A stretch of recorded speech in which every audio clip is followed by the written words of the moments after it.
Life.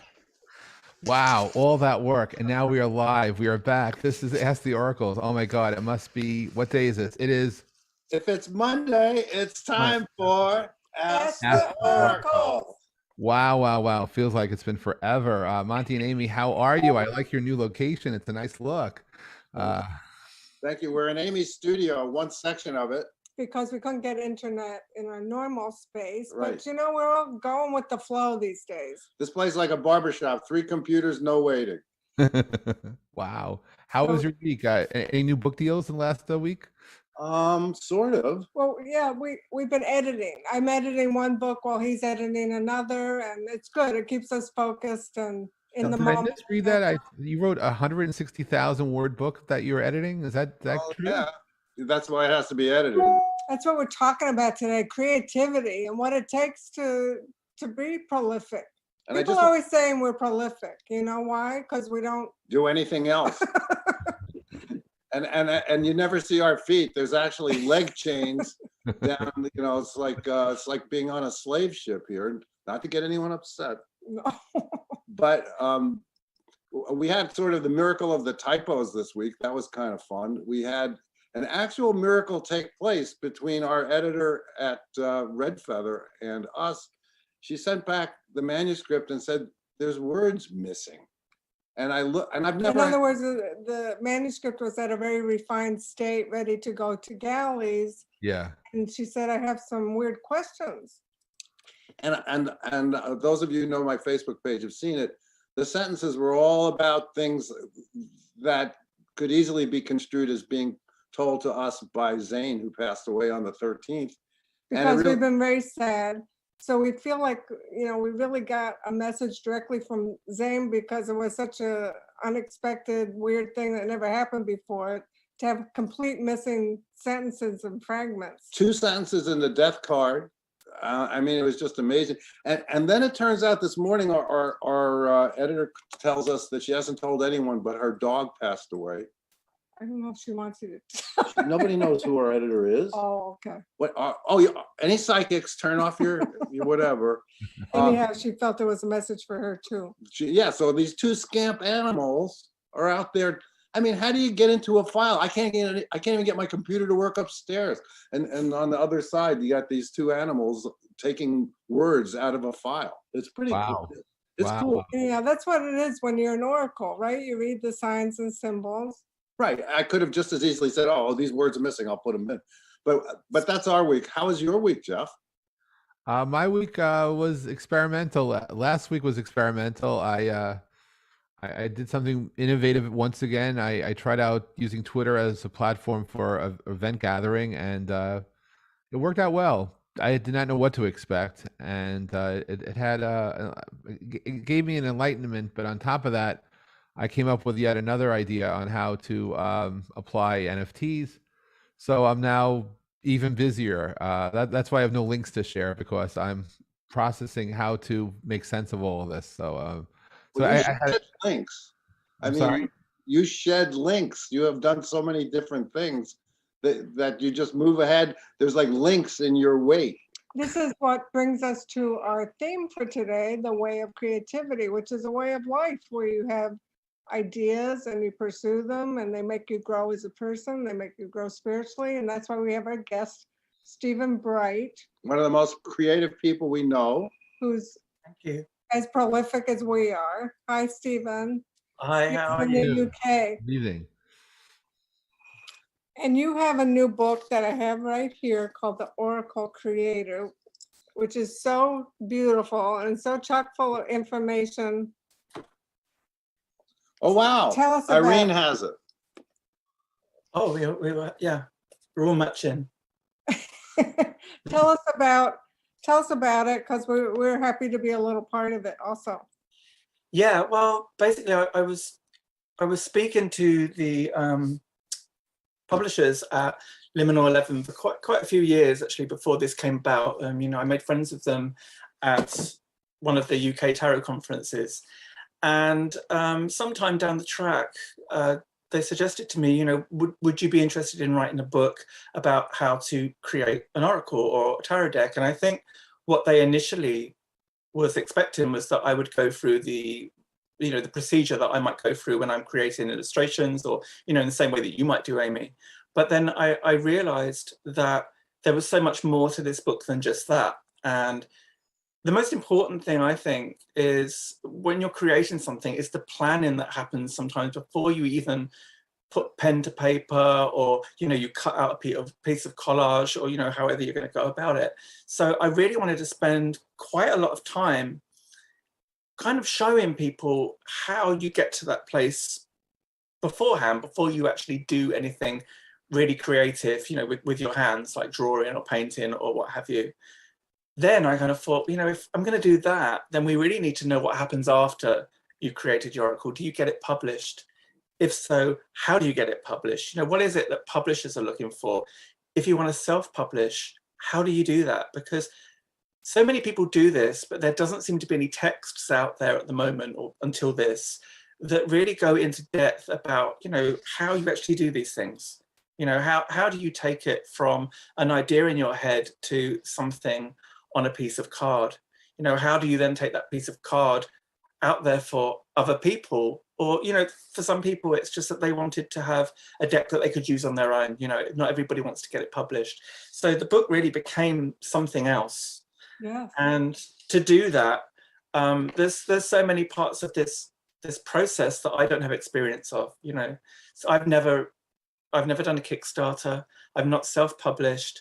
So that was when I started leaning on all my friends like yourselves and saying, can you share this information with me, from your own experience?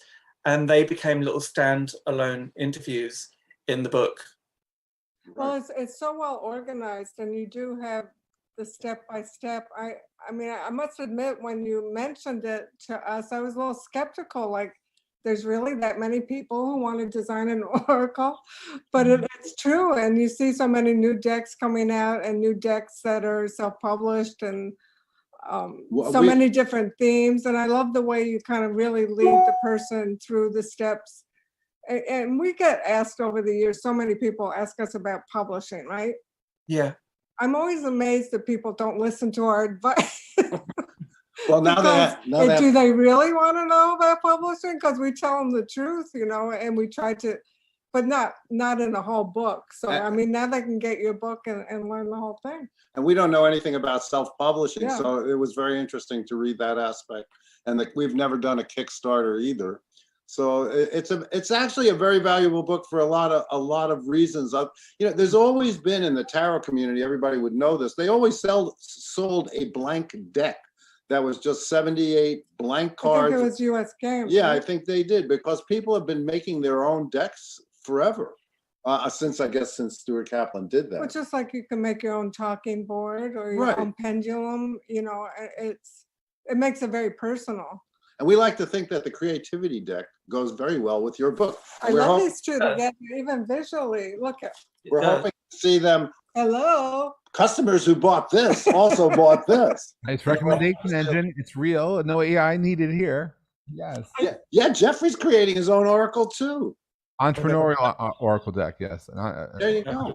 Well, this is what everybody needs. And it's beyond creating your own deck. It's just all about, his book is about creativity. I think so much of taking on a big project, which, doing a whole series of cards is a big project. It's a commitment to a relationship. Are you ready to commit to that? Because sometimes you have a little idea, oh, I would love to write a book, or I'd love to do this, but you really are saying what it's like. And we try to do that in our creativity oracle. Each step, has its challenges and takes you on a journey. And it is always comes out differently than you might have first conceived. I mean, that's the adventure. Well, even this book did, and as I was writing it, I was kind of thinking, what else do people need to know? So then there's directories in there as well. So you can kind of see how symbols could be used in oracles, So I've got a directory in there of different ones. And then there's kind of how color can be used. So you've got all of that stuff in there at your disposal. But, not everybody wants to get their decks published. Some people, one of the parts in here is kind of looking at, why do people create oracles? And it's for, a whole load of different reasons. one lady needed an oracle because her eyesight was failing and she needed something that she could Oh my God. read properly. Oh my God, that would sell though. I mean, that's a great idea. Well, I Yeah. don't blame anyone. I mean, now that I'm accustomed to, different, 100 oracles coming out every day, that it's teaches you about life. It teaches you about who you know, it teaches you about yourself and what you know about other people. And, it's such an exciting adventure, really. So it is exciting, actually.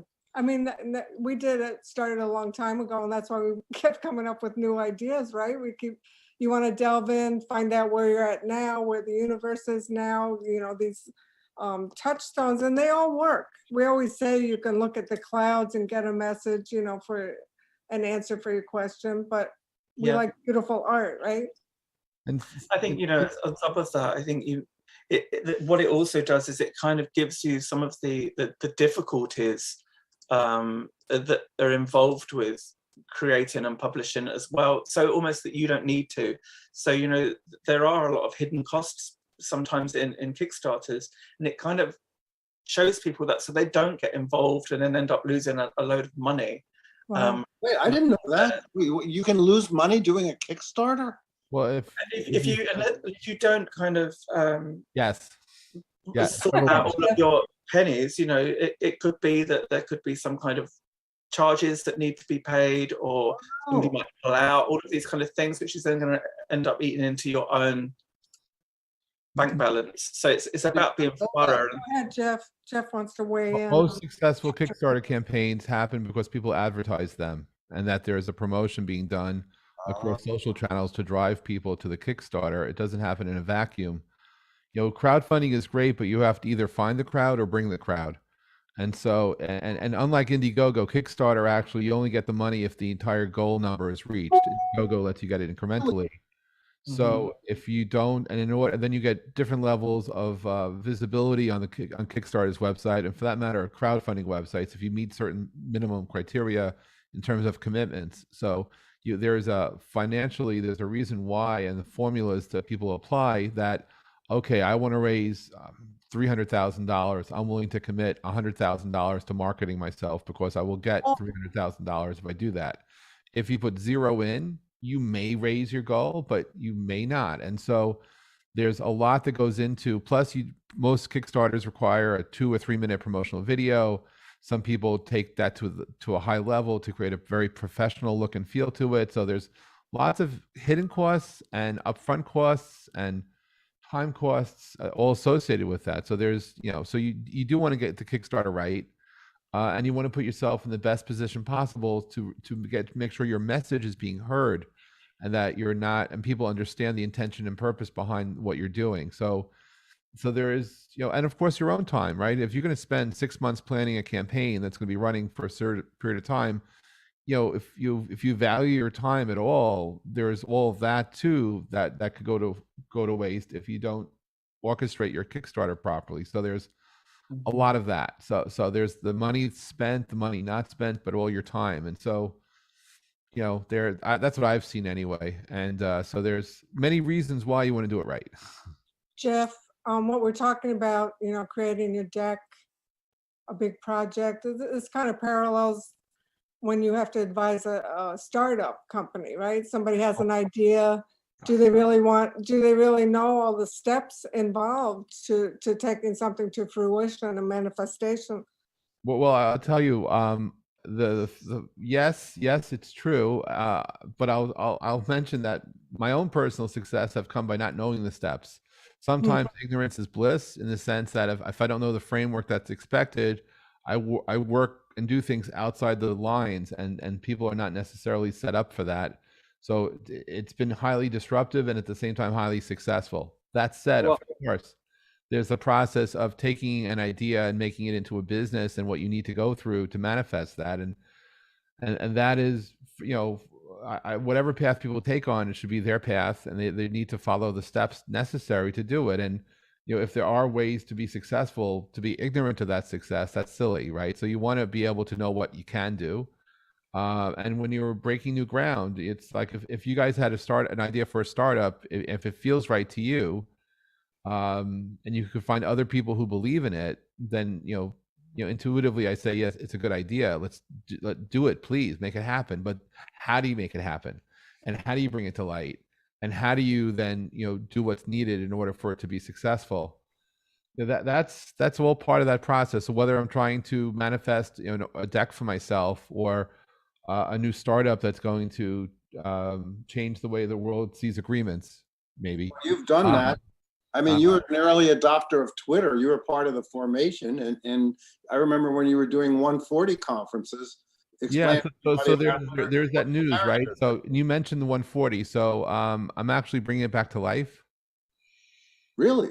But it's about Twitter, I thought. I actually am making the announcement this the next, I don't know, week or two, but I figured out a way to make NFTs and 140 work together to basically give gifts of giving to people, to honor the people who've previously attended, spoke, hosted, co-hosted, tweeted about it, and it's a really frothy way to create an ecosystem. So I figured I've been working on that for the past 10 days or so, Monty. So Did you say frothy? I like that. Is that a tech word?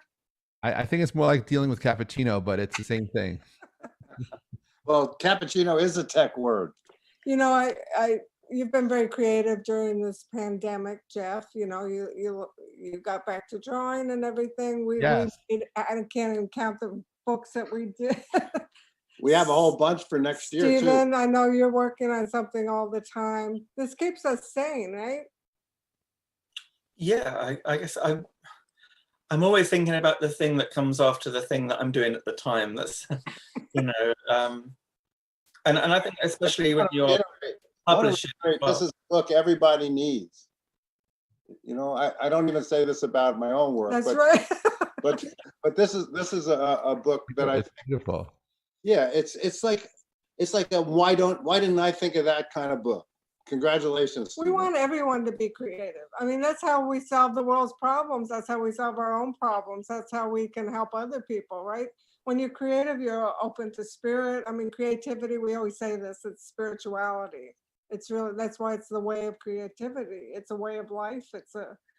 It's really following your passion. And I think, I don't know if you address this in the book, Stephen, I don't think you can set out, I see this in our own path to, is this going to make me money? It has to really be something that springs from your heart and first, then, it's nice if it can make money, or if you can shape it in a way that fits. Yeah. I mean, it comes up in some of the interviews, in the different routes that people take.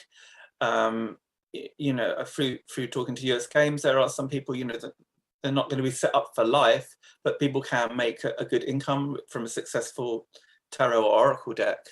And other ways that people can do it, there's a whole kind of on-demand services that you can get to print decks as well. So you can do it relatively cheaply. And then you can set your own costs for decks, so you can make a profit on it.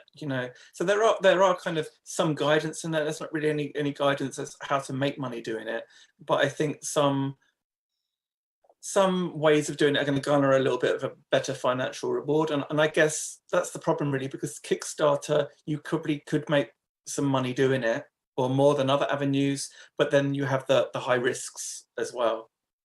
You have to be a certain sort of person to do that. I think I'm just talking as an artist, what the initial seed, comes from. It's like you have to create this thing. It's in you to be born, for you to nurture. It's not necessarily in you. The first seed is not necessarily about making money. No, not at all. And that's when we can make a living out of it, and a lot of magic happens that's unplanned, like Jeff was saying. You can learn your skills, you can learn the steps, but I think it does become a personal journey, where magic happens. I know in our lives, people have come in right when we needed it, right when we needed it to learn, of somebody helping us, or to learn what they had to teach us, you know, even without looking for it. You know, when you're on that path, the doors do open. And I think part of that also is not to be afraid of that journey. Yes. Don't been be the message. Yeah. Yes. right. Don't be afraid of your own creativity. Don't be afraid of where you end up going, because you're following where you know where you will learn that it's where you're meant to be. So to commit to that vision that you have, and the creativity that's inside of you, to manifest that and allow yourself to go there, and don't block yourself, because sometimes our biggest competitors is no one in the outside world. It's ourselves. It's that self-doubt. It's that fear, uncertainty, and doubt that we put ourselves in, because some people think, well, I can't do that. It's not me. How could I possibly be an artist? How could I possibly be a writer? How could I possibly do this? And so, well, things were going great until you threw your own doubt in the way. So to let go of that and to be fearless in that way, not to worry, and to embrace where you're going to go, that's a way of creativity that I like to help others see, because it's such a gift to have that idea to do something, and then it's just to find a way to connect your dots, right? It's like there are times when I tell people life is a series of connected dots. The truth is to figure out the order to connect them, and that depending upon the pattern you connect, it will determine what happens next. And so to be open to patterns that don't seem obvious, and allow yourself to flow through that, and not be anything but unbounded is how you lift through everything. So, you know, when I look at, you know, creativity in business, you know, it's you know, I think every business in the world should do an Oracle deck, because they learn to actually identify key points for themselves they want to share as values for their employees, for their customers, and for their partners, and look at the keywords that drive a deck. It'd be really cool to see how companies see themselves and how relationships are being formed publicly, transparently, because what we're doing one-to-one or one-to-many, I do think that in a group community environment, similar types of decks metaphorically should be created, because that's how we can grow, and that's how we can really get to understand who we are and who we're communicating to and with. Wow, the We're- world of oracles. We're going to be out of business pretty soon if that happens. So the next time I you think not. I think you get to be, you know, the galactic king and queen. It's all good. I think, yeah, the whole process of affirming and visualizing, which is really what using an oracle and being an oracle is about. It's very important to make those visions concrete in the affirmations, when you see it written, when you say it to yourself. All of that is empowering. That's Yeah, everybody right into a reverie.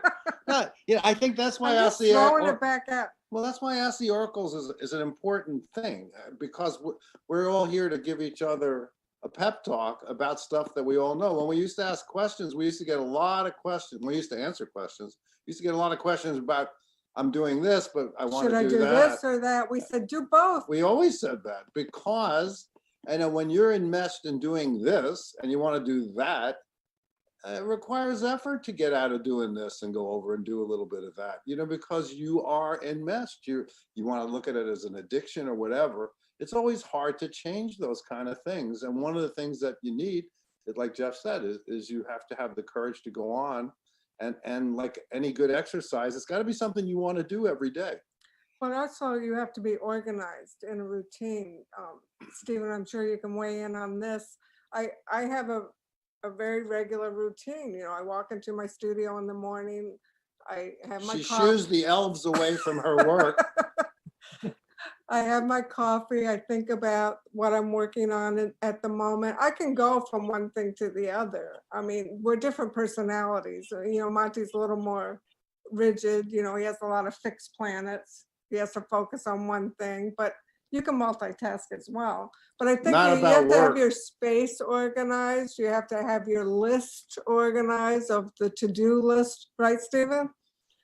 Yeah, kind of. I think one of the things I've worked out is the times that are good for me to work and the times that are not good for me to work. You know, and that's just something I've worked out over the years. You know, I work quite well very early in the morning, and I work quite well late in the afternoon, but those places in between, not so well. And also to know when to walk away. And I'm sure, I don't know if Monty can relate to this. Sometimes I'll be writing and it'll be going really, really well. And then I just start writing gobbledygook, and I know I have to stop then. I have to kind of walk away and come back, because, you know, it's just knowing. I think you just kind of get that intuitive knowing when, you know, I can't force it a lot of the time. So, you know, in a sense, it's not like for me sitting down and I'm just going to write straight for 5 hours, because sometimes I just can't do that. So I might write for 1 or 2, and then I go away and do something else, you know, whatever that might be. We all have our quirks, right? Right. Things that distract us, or, you know, things that you have to munch on, or, you know, Got to have that crunch while you're writing. or the lure of the social media. If celery didn't exist, we'd have to invent celery. But do you have somebody that, like Monty and I are each other's editor and each other's, you know, you have to have somebody that checks in on you or that you trust to give you feedback. We have, you know, another friend who is part of our little team, a friend Dan, you know, who's a Virgo critic. He always finds like the thread hanging off my tapestry before I show it to anyone else. You know, you have to have that go-to person who knows you so well and that really knows your work and is reliable to give you good feedback. Yeah, I mean, I have friends, really, not necessarily people in the same industry, but people who I will go to and just say, what do you think of that? And they'll either say, yeah, that's really good, or I'm not so sure about that. But yeah, I mean, I am kind of like a team of one, really, in the sense of everything that I do. I show my partner, obviously, and see what he thinks. But yeah, generally, sometimes I just find it helps me to just kind of walk away for an hour or 2 and then come back and look at it.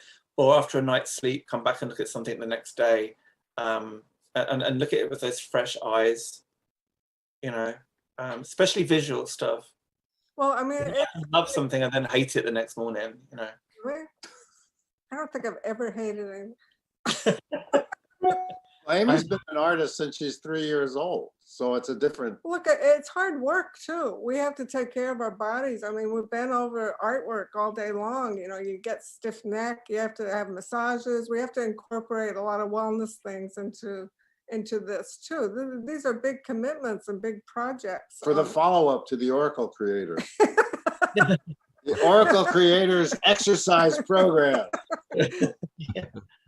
Also, I mean, a big thing is when you invent an oracle, you have to use it, you have to play it, you have to make sure it works, right? Yes, that's true. Yeah, It's an important stage.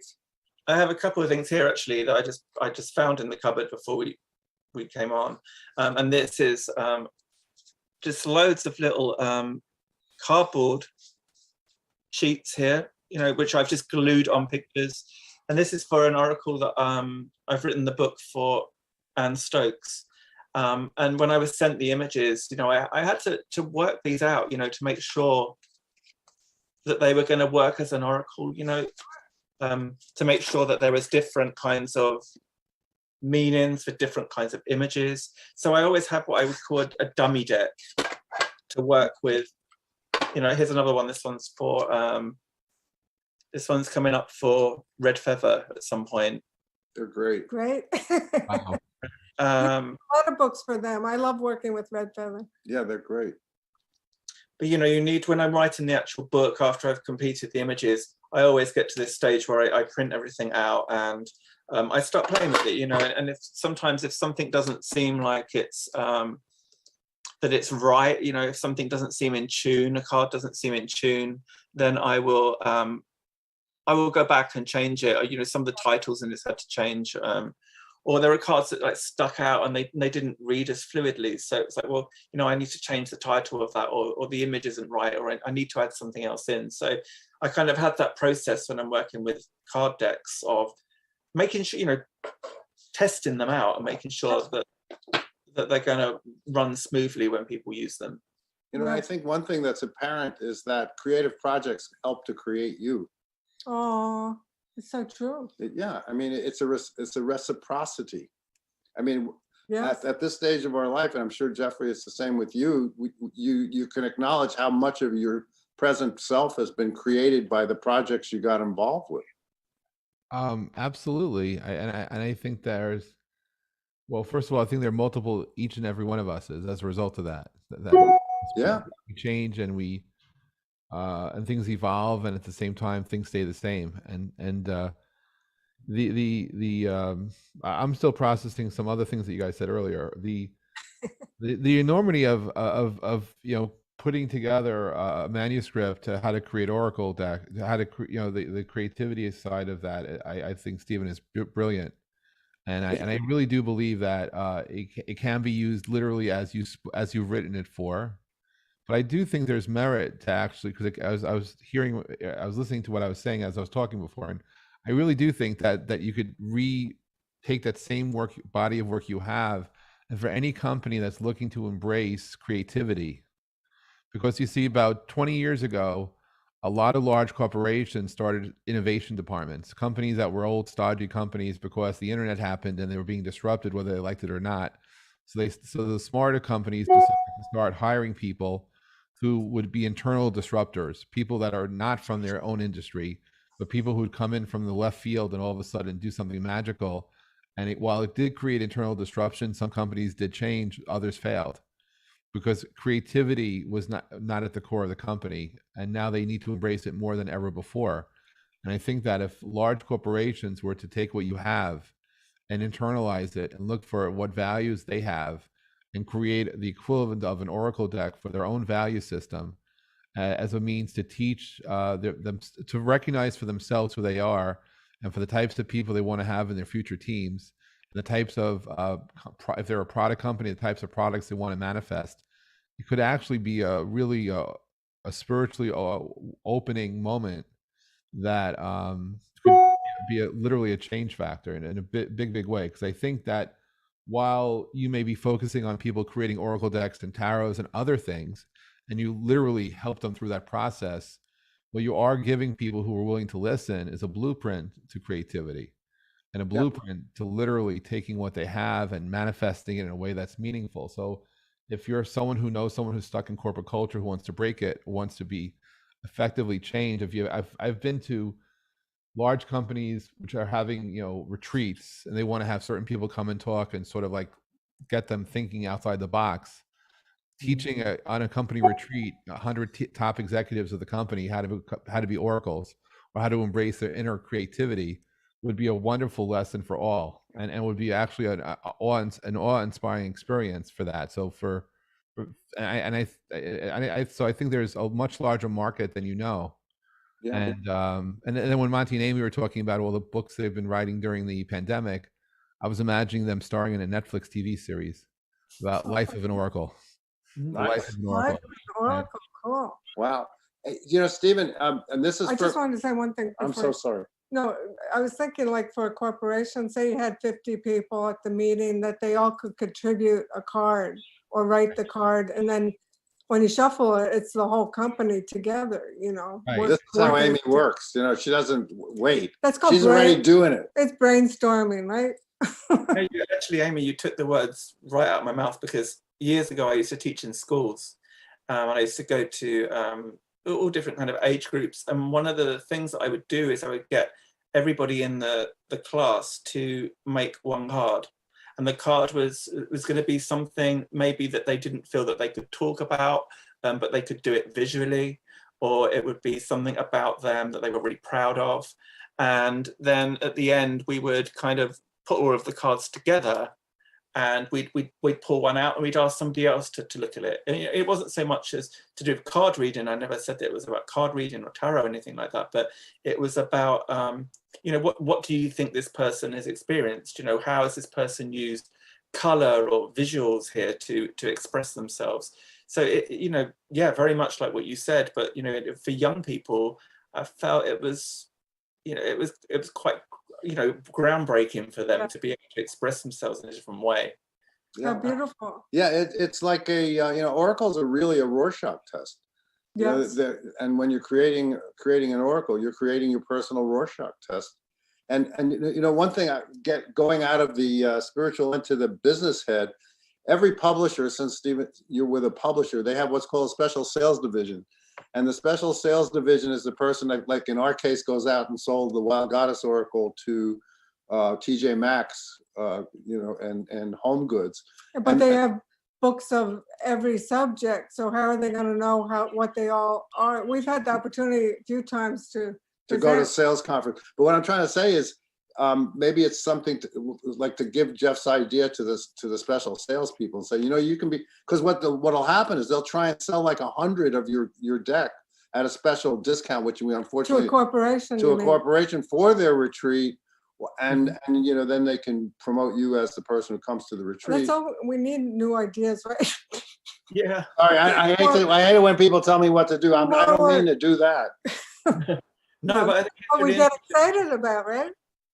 it's taking this magic and handing it to people who maybe wouldn't find it otherwise, so I think that's great too. I think there's a lot of benefit from spending time quietly in reflection. A lot of what I've done when I did it in schools was to use collage, so it kind of, everybody was the same, because we didn't have that, oh well, I can't draw, so I can't participate in this. It was like everybody can have a magazine here and they can rip some pages out completely intuitively, and they'll find their way to put it together. And I think when young people especially can see that magic coming together, that you put two images together and suddenly you have something completely different, it's great, and for adults too. I think it's therapeutic. I mean, it's therapeutic to create the art, to create an oracle, especially because it has very particular messages, that feed our soul. But then therapists use, I remember years ago, we invented something called the alchemist, and it was like flip messages. You threw the dice and you'd get fire, air, water, and earth. So when we went around to promote it in the old days, when you went around and promoted books, so many therapists told us that they used it. I would say more than any other category, because it would open up a dialogue with their client, that helped them express or react to the cards. And basically that's what we do when we pick cards and look at the answer it offers us. What does it trigger? What does it bring out in you that you maybe didn't articulate in another way? And I think as well, sometimes, if you've been through a difficult experience, sometimes it's a way of taking that experience and naming it and taking it out of yourself and putting it onto a piece of paper. It's quite therapeutic too, to kind of say, this, we're thinking of tarot, this is my 9 of Swords experience, this is my 10 of Swords experience. It's here now, it's no longer inside eating away at me, it's there. And then that can be helpful for somebody else as well. Somebody else who's possibly having that experience to see that, or to share that, to talk with somebody about it, especially something you can do in those kind of settings, group settings. Hey, does anybody have any questions that they want to put in the chat about making an oracle? Or being One question said about, does the book relate to tarot as well? And yes, it does. Yes. There's a lot of tarot decks in here, and people who have created tarot decks. Well, another thing is, like, the more you use an oracle or the more you do the tarot, you learn what it means, on and on and on. I mean, the more readings you do, and the questions that are asked, and you see how it works for this particular question or that particular, so it makes you grow and grow and grow and keep growing. I mean, to me, that's the most beautiful aspect of it. It rewires your brain. The synapses get rewired when you keep sending your brain out to make free associations with meanings, whether it's astrology or tarot or Psychic, oracle or yeah. psych. You're they're always talking, oh, we only use 10% of our brain. Why? Because we don't admit the other 90% can do what we know it can do. And when you do oracles, you rewire your synapses and you take advantage of the whole brain. But then you just start to accept that it works, Yeah. People say, how does it work? It just works. Yeah, like how your car works, really, shut up. Just get in your car and drive. Here's a question. Susan asked, what are the standard number of cards and important elements in a deck? Whatever you want, really, but if you're doing a tarot, 78 is the number. And important elements? What is an important element? I'm sorry. Yeah, it says important elements. Like maybe I guess in tarot it's tarot, but if you're doing an oracle deck, Well, what you are want it to be complete. Like when we did the creativity oracle, it had 80 cards because we had two concepts that we couldn't squeeze into the other ones. So it's like, okay, printer's going to have to figure out how to set up the sheet to cut 80 cards, and you know you do get into that stuff if you're going to manufacture. And Steven, do you have any suggestions? Are there a certain number of cards in your decks? I think, you know, when I was doing this one here, this one for Anne Stokes, I needed to, I think you have to think about what the deck is going to be used for. And if it's going to be used for questions that relate to all areas of life, then there's going to need to be a certain amount of cards. So yeah, you could have an oracle with 20 cards in it, but will it be enough? Will the same cards keep repeating themselves over and over again? You know, if you've got a card for this, do you actually need a card for that as well? Or do you have too many cards that are focused on romance and not your career perhaps, or your spirituality? So you need to really kind of think what needs to be in there, and then you can kind of work out how many cards, I would say. I think, I mean, just as an artist, you can't overthink it ahead of time. You know, like when you know a work of art is done, it's done. You don't like fret, or, you know, you have to really trust yourself, you know, and the same with, you know, how many cards it's going to have, because ours vary. We've done 36 card decks, we've done 78 card decks, 48 card decks. It's like, you know, when it's right, you know, when it's finished, you know, when you've included everything. Well, it's easy when you do a tarot, or when I first did karma cards. Thank you, Michelle Marie. If I say karma cards, I have to send Michelle you your royalty. Thank you. When I did karma cards, it was easy because I had planet signs and houses, and I had to come up with two more planets. So I used the north node and the south node, which is the basic yes and no, or red light, green light. Thank you, Susan. You start building. You get your royalty too. I'll just say you start building the framework around the theme. We've done very specific themes, like a breathing deck. We've done a healing deck, and you know, we want to include everything that we knew about that subject. So you'd make a list. I worked that way when I did the Enchanted Tarot. We made keywords before I started all the tapestries. So we made little pieces of paper, frustration, joy, and that would trigger the imagery for me one at a time. But everyone's got their own process and way of working that you have to develop. It's fun too, right? You can work it out on like playing cards as well. You can buy cheap little packs of playing cards and write titles on them, play with them, you know, look at them, see, you know, what's missing from here. I mean, obviously you can have a deck as big as you want, but I mean, you don't want to be carrying it around in a backpack. You know, it's got to be able to be useful. The hand truck deck comes with a hand truck. Any other questions? Please feel free to put them in the chat. Yeah, I mean, this is actually the essence of Ask the Oracles. Okay, Joyce wants to know: do you need an electrician to rewire your synapses, or just an oracle deck? I love it. Well, you know, it really. Well, acupuncture, that does it. When I did karma cards, I did not have a computer. We're talking about 1986, 1985. When dinosaurs ruled the earth. Right, and you know, trying to stay away from the dinosaur big poops all over the place. I was able to do it in my head, and that definitely rewired my synapses. He had file cards handwritten with all the messages on it, and that's what we sold it on. Yeah, and I mean, it was really raw. But I tried it out. I was working I was in charge of security for the movie of A Chorus Line with Sir Richard Attenborough directing, and 1985. 1985, and I had them on file cards. And every day I would play them with the actors, or God help me, I played them with the Teamsters. And well, you played them with the dancers. That's true too. Because when I walked in there were like all these beautiful dancers around Monty asking questions, but that's how we worked it out, you know? Yes, and obviously it worked. Right. I'm actually still friends with a few of those dancers. That's which true. Is really they come to you for readings. Yeah, one lives in Berlin, one lives in Singapore, one lives in Germany. Well, Berlin and Germany. I think just playing it with a big variety of people, you know, initially you get the diversity of questions and responses, you know, that really help you hone and polish what you're working on. Right. And you gotta accept rejection. I mean, that's the one, if We you're say gonna, that in the creative, our 80 concepts also include rejection and restart and throw away and let go and all those things.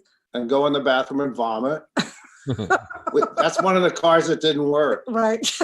Oh, that's the original karma cards. Jesus. Oh, Michelle, That's like a she's so first devoted to your edition. karma card. Yeah, that's from, because Well, at the first, other thing is you don't know when you send some, we were lucky to meet Michelle Marie, over Instagram or the internet, but when you send your deck out in the world, you don't know how it's going to affect someone's life or how they're going to use it and what a personal, I yes, mean, as an artist, when I initially, when I was young, I thought, maybe a gallery would discover me or, promote my work.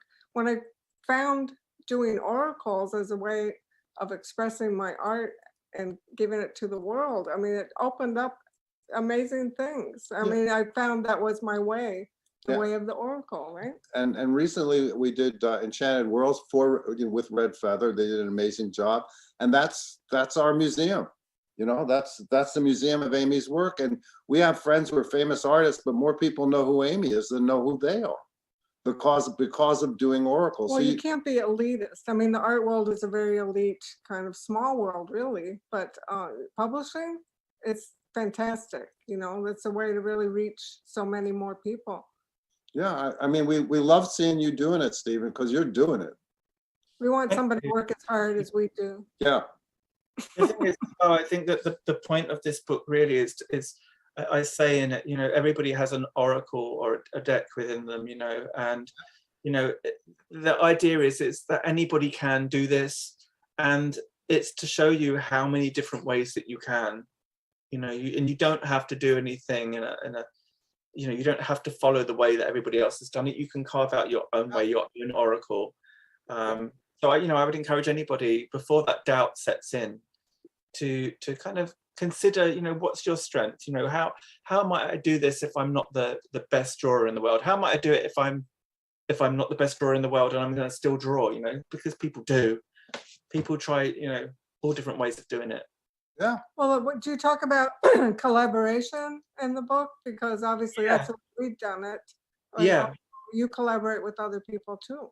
I do. I was thinking about that when you mentioned earlier about, consulting with people in a team. At the moment, I'm working with an artist called Alejandro Rozan. I think that's how you pronounce his name. So we're going back and forward. He sends me the pictures and then I go away and I write things about the pictures and I say to him, what's this symbolism? What does this mean? And then I kind of use it to interpret it for readers. The same when I worked with Tony Sathery on Rainbow Kipper. She was the Kipper expert and I was the novice to some extent, but the artist. So I would send her pictures and she would say, maybe that bit's not so right. That person, that child doesn't quite look how I want them to, or they're not looking in the right direction. So then I would take that on, and then we would go back and forth like that, and she would do the same, the writing. So as much as I am a team of one, there are times when I work with other people and I can, Alejandro and I are now kind of like talking every day, and he's sending me images and I'm telling him what I think and sending him the writing to make sure that it's all in harmony, which I guess is very much how you two work. Yes, it's very intimate, that kind of and also working with a team at a publisher is very collaborative. Yeah. Because they have their perspective and their input, as far as covers go, as far as size of the cards, all of that stuff. So sometimes you have to be compromising. We live out here in the Hamptons, which we met a lot of artists, and a lot of them had issues with, oh my God, I don't want to be commercial. And to us, commercial is never a dirty word. Commercial means getting your work into the homes and lives of other people. So, and it's got to be good. That's right. Well, we have some funny moments, like in one of our systems, I forget why, but it had to have swamp in it, as a negative card. I said, I'm not going to illustrate a swamp. It turned out to be one of Amy's best, and like the But sandstorm. I relented because Monty was right. Oh, well, sometimes. But you got to keep going. You got to do it. You can't let people's stuff get in your way. I mean, Jeffrey, you've overcome I mean, when you're trying to make the future and cook the future, like there's always people going to say that's not going to taste good. Right. So you learn to ignore, right? And you learn to, it's not that not everybody wants you to shine either. So when I find something that I strongly believe in, I do it no matter what, or at least I push. Because I learned not to try. I learned to drop the word try, and I truly take it in a true George Lucas kind of way. Either I do something or I don't do something, Right. and I think that's just as important as doing something. That if you know you're not going to do it, don't kid yourself. Don't waste your time Mm. apologizing to yourself or to everyone else. It's not going to happen. Acknowledge and move on. And so when I take something on to do, particularly creative, I will sit there and push through to make it happen, and then push through and do it again or do it again until I absolutely feel comfortable. And if you compromise on your work, the only one who knows it is you. And there are times when, and it's not that things can't be good enough, but at the same time, if I can do better, I will do better, and I will come forward with the best version of what I have. It's just when I curate a conference, I'm always compromising in terms of the flow, but ultimately on the day of the event, I know it's the best possible event I could put together at that moment in time, and I accept that. And it's something very personal because it's a reflection of how things flow. And so when you're drawing, right, when we're creating art, when to stop. And so yeah, so Monty, when I'm seeing new ideas, I become, my biggest impasse is me. I once I get through it, I could then make it happen. The no's and the rejections, I mean, clearly, if I'm really off base, I might listen. I've learned to listen because I don't always get it right. But Lawrence disagrees. Well, I think she's giving you the 2-minute warning. I know. But You have anyway, to listen to Lauren. Lauren's a great collaborator. I'm just saying that with innovation, we can get ahead of ourselves too. And I look, ideas that I had 15 and 20 years ago, my timing was wrong, but some of those ideas are ready now. So it's when you work with a future Monty, it's timing more than anything else. It's not the value of the idea; it's just when is it ready and what timeline it's for. Well, we feel like we've contributed, Stephen. I hope this doesn't sound too egotistical, but we feel like we've contributed. Like if we can do it, anyone can do it. Kind of feeling for people doing the oracles, because Amy and I have been doing this for quite some time, and we've made a living doing it. And we're delighted to see everybody who's doing it too. Yeah, it can only be a good thing. Right. And I thanks think to your the book, a lot it's of going to be an even bigger thing. There's going to be even more people doing oracles. But I think the last thing to say as well is, it's as much as we're talking about these visual things, and it's great if we have a wonderful end piece. It's not all about that. It's about how you learn and you grow as you're creating these things. So it's not just about that, that end result, that end card. It's about what you went through to get there, what came out of you, and why you did it in the first place. Some people use it as a way to work with their grief or Sure. Yeah, we're doing that right now. Yes, I think it's an ongoing process, every single step of it that you can reflect on and explore and discover more. Keep up the work. Stephen, what's the best way for someone to follow up with you if they like to learn more about the work you do on a regular basis? You can find me on my website, which is stephenbright.org.uk, or you can find me on Instagram. I'm Stephen Bright UK on Instagram. Stephen Bright UK on Instagram without any kind of extra letters or hyphens from the scammers, So, yeah, they're probably the easiest ways. If you go to my website, you can find ways to contact me on there through email. Well, there's Great. an idea for another book. How to scam. Now. Hey, okay, The we're scammers oracle. at the end of the show. Just give Monty and Amy last words. Just thank you, everybody, for joining us. And thank you so much, Stephen. It's always a pleasure. And we know you're all oracles yourselves. And a lot of times here we're preaching to the choir, but I think we all need the support of each other because there are a lot of non-oracles out there too. Yeah, we're cheerleaders. Right. Stephen, Thank thank you, you so much. Thanks for being part of the you. show today. Wish you you so continued much. success with all your work. And if it's Mondays, it's time for. Ask the oracles. Thanks, Thank you. Lauren. Thanks, Thank Harry. you, everyone. Thank Thanks, you, Lauren. Annette. Thank you, everybody. Harry. Thank you, everyone. Recording stopped. Yay. One of our